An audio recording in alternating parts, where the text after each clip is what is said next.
want to talk a little bit about volcanoes, cats, blockchains, some risky models. This is a bear kissing a model. Risk model, no? Okay. I'll be here all week. For real, for real. I represent Danish Red Cross, but I also work across the International Federation of the Red Cross, as well as the ICRC. And then just to take one step back, the Red Cross has 191 national societies around the world. We're about a $25 billion organization. We have 1 million employees, about 14 million volunteers. And we're a for-profit, a non-profit, and sort of quasi-government entity. And I don't think there's any other organization in the world that's like that. So we're probably the largest humanitarian organization, hands down. The UN has like 44,000 people. So they're here and we're here. No, we all love each other. We all love each other. So I'm really happy to be here today. It's my first time at Ukiyo, and I imagine we have a lot in common with that, but also at DevCom. I'm going to just walk you a little bit through why the Red Cross looks at this type of space and kind of where we're going, and just try and make it as quick as possible. So the Red Cross. When we look back at how the Red Cross and other organizations within this humanitarian space deliver our assistance, it's very much on a reactive basis. So crisis, response, appeal for money, repeat. That's basically how we operate. But what my team's job is to sort of change that mindset, to think about how can we be more proactive as opposed to reactive. How can we get money quicker to the ground? And that's kind of the theme that we're hearing today a lot. And what we've also experienced is that while we are very reactive, the type of programs that are in the ground, like our assistance, is very protracted. So the average crisis now is about 10 years. But yet, the financing is very short term. It's 1, 2, 3 years. And then you have to do it again. So there's a total mismatch. So let me give you one example. So in Zimbabwe, Tonga people were basically displaced in the 50s, about 60,000 of them. And that was during in the Zambezi River, they threw up a big dam. And so the British and some of the colonial friends pushed these Tonga people into the interlands. They gave them really bad land, lots of dangerous animals, tsetse flies.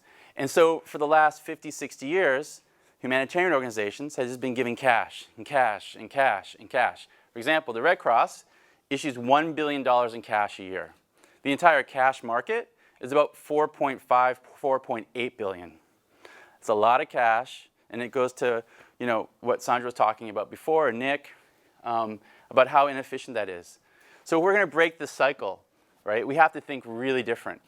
And one way of doing that is operating in a nexus, where there's basically private capital, there's remittance, there's foreign direct investment, and so we want to be able to get in that space. So this is one protracted example. A more recent one is in Colombia. We have 1.5, 1.6 million refugees flowing into Colombia from Venezuela, sitting around, looking for funding, looking for support, Red Cross stepping in, giving them money, but then the Colombian Red Cross out of money. What do? It's just this vicious cycle that will continue and continue and continue. And we have different solutions for that. This is just to give you an example. So the entire, and I'm only giving this as background so you can see where we're going. So this chart looks basically at what the total humanitarian aid assistance is on an annual basis. It's about $29 billion, okay? The year before that, so this is 2018, and the other one is about 2017. It's about 1% increase year over year.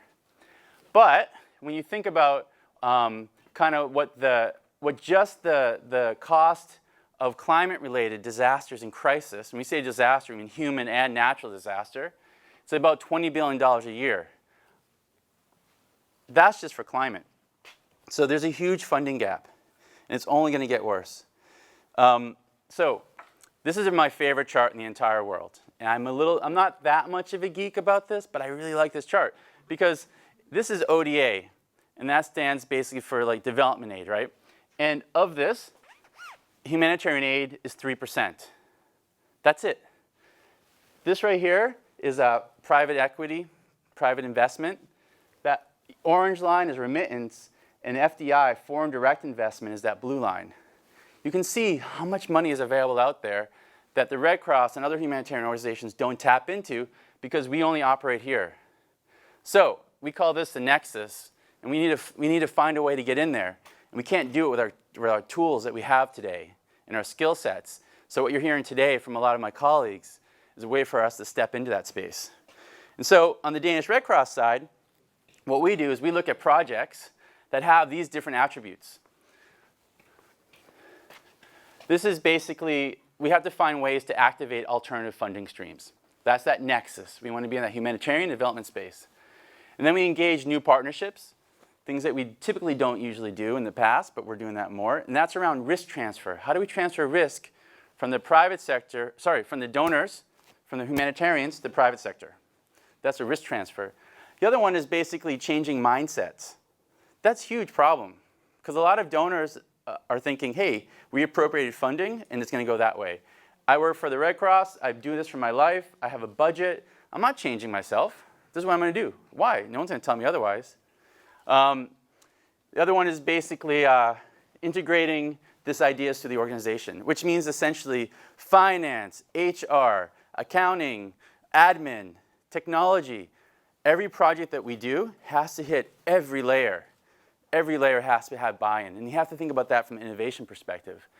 And then we also want to be able to accelerate effectiveness and efficiency. So to walk away or the takeaway from this is effectiveness and efficiency, risk transfer, and activating new funding streams. That's what we're all about. So this is one example of how we do it.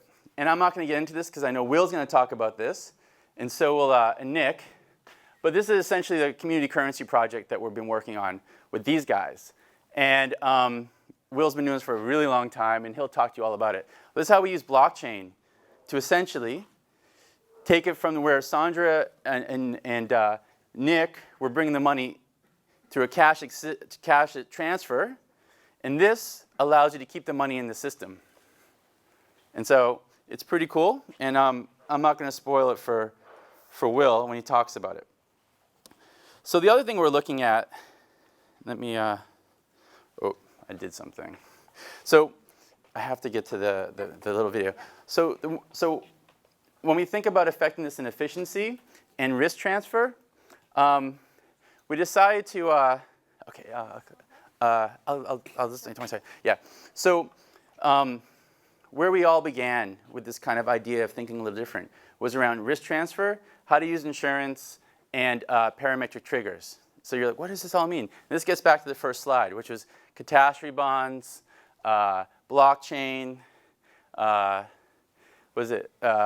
risky models, and I forget what the other one was. Cats. Yes, the cats. So does anyone know what a catastrophe bond is? Rick, why don't you tell us? Donahue. There you go. A catastrophe bond is a device used to line up funding in advance of a disaster actually occurring. So a commitment's made by, in this case, typically a donor, that they're willing to commit X amount of funds in the event a disaster occurs. And then when that disaster occurs, it pays out in short order as opposed to the typical lag that we see in going out to a donor to seek funding post-disaster. Fantastic. No, but you're next. You're next. Yes, very good. Now look under your seat. There's a book. No, okay, that's too American. So that's right. So basically a cat bond is essentially a pool of cash that you go to a private investor, they put it into their pocket, and it sits there. And then when some kind of peril or disaster happens, the money flows out.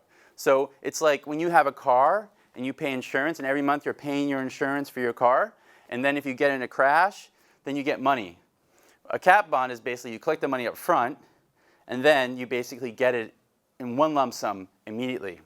So what we said was, look, how can we transfer risk to the private sector? And we said, okay, let's do this. Let's try and raise money from the private sector. Let's put it into a bucket, which we're doing here, and let's try and insure risk from volcanoes. Like, whoa, why volcanoes?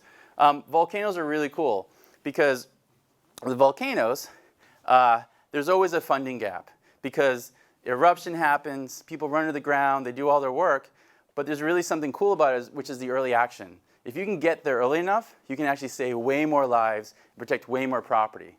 So basically what I want to do is just show you a quick 2-minute video to describe what our cat bond looks like, and then I'll link it back in a second. If it works, if it works. Oh, there's no sound.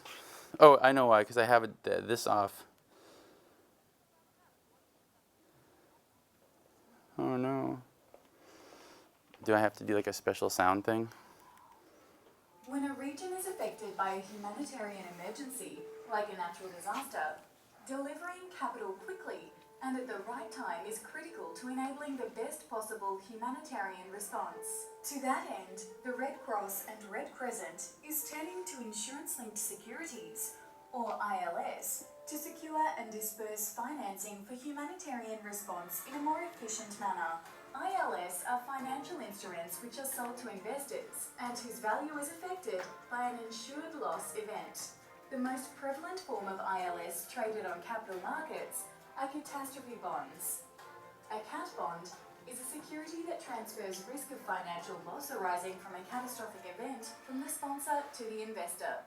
In 2019, the Red Cross and Red Crescent is sponsoring the world's first pure volcano catastrophe bond.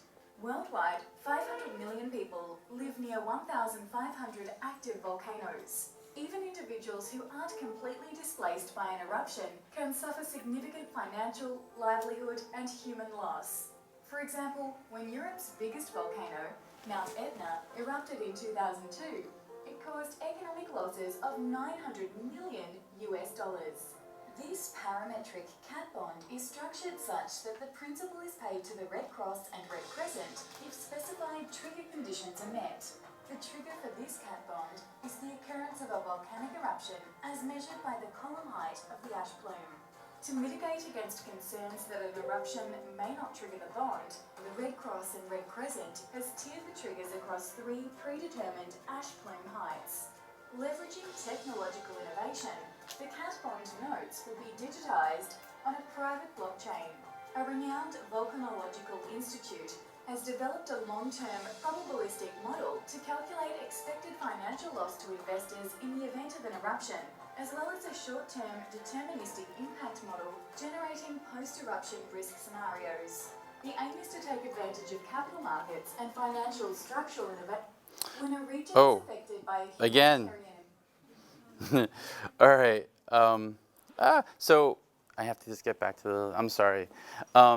Yeah. So that's essentially the catastrophe bond, and what we're doing is that we applied the blockchain to it because we can actually cut out about $400,000 or $500,000 worth of administrative fees from banks, which is huge, right? So the model cost us about $100,000 to do. We got DFID, the UK government, to put $50,000 in, and for them to commit $5 million for the bond. So far, we've raised about $30 million for this thing. And it's covering about 10 different volcanoes across the world. But I wanted just to sort of show you this slide real quick, what's really cool about it, and why blockchain is going to be really important for us, and how it links back to our other projects. So the way this works is that, really quickly, eruption, the plume goes up, then the cat bond releases money right into the ground.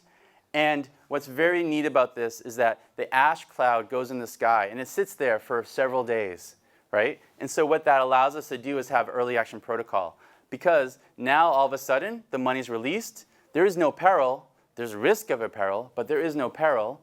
So then we can actually start using the money in a really interesting way. We can be more effective and efficient than typically just throwing it in the ground. But what's also very cool about this is that we have a secondary model, which is called the deterministic model, right? Okay, time's up. Okay, no, time's up, time's up. But I'll just say the thing. So the model itself, the secondary model, is really cool because it's multi-peril agnostic. And we can apply that secondary model to tell us how to be more effective and efficient by distributing cash to places that are in need. And that same model that we use for this cat bond can be applied on a smaller community scale too. So we can do parametric triggers to our cash distribution through our community currency projects that we're working on with Will and Nick. So I'm just trying to say this is all linked together. And it's for us to be able to take the technology that we learn here and bring it down to a very small community level. And I will stop talking. Thank you. Sorry. Thank you for